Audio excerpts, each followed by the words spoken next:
Would you want a surgeon to use a scalpel that has bacteria growing on it? Of course not. Surgical instruments must be sterilized. That means no living organisms are present. There are lots of products that need to be sterilized: pharmaceuticals, equipment, solutions, medical waste, even tattoo needles. If bacteria, fungi, or viruses are present, the result could be deadly. So how do we sterilize materials in the lab? We use a device called an autoclave. Basically, an autoclave is a powerful pressure cooker that uses heat, steam, and pressure to destroy microorganisms. First, we'll sterilize a solution using the slow exhaust cycle, and second, we'll sterilize some empty bottles using fast exhaust. We need to sterilize this flask containing an agar bacterial media.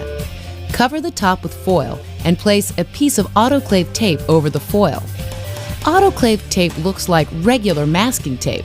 The difference is that it has a special ink that causes black diagonal lines to appear when exposed to high temperature. Turn on the power and make sure the drain valve is closed. Add deionized water to the level indicator line. Place the flask of culture media into the basket.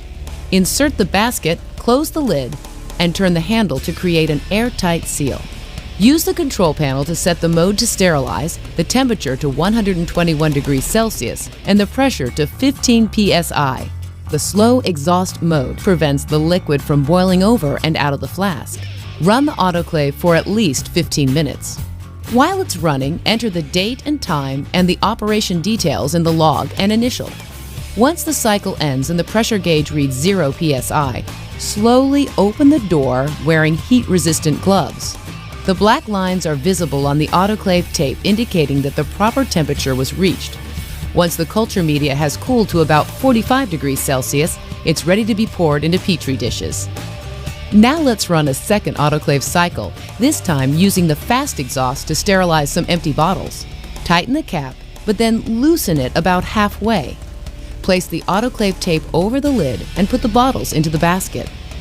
Set the autoclave to 121 degrees Celsius, 15 psi, and a 20-minute runtime. Select the fast exhaust mode.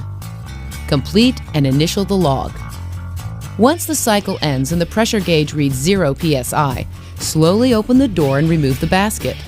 The black lines are visible on the tape, indicating that the proper temperature was reached. The autoclave is now ready for another run. Remember, slow exhaust is for liquids and medical waste. Fast exhaust is for empty glassware and instruments. Now you're ready to go to the lab and use an autoclave.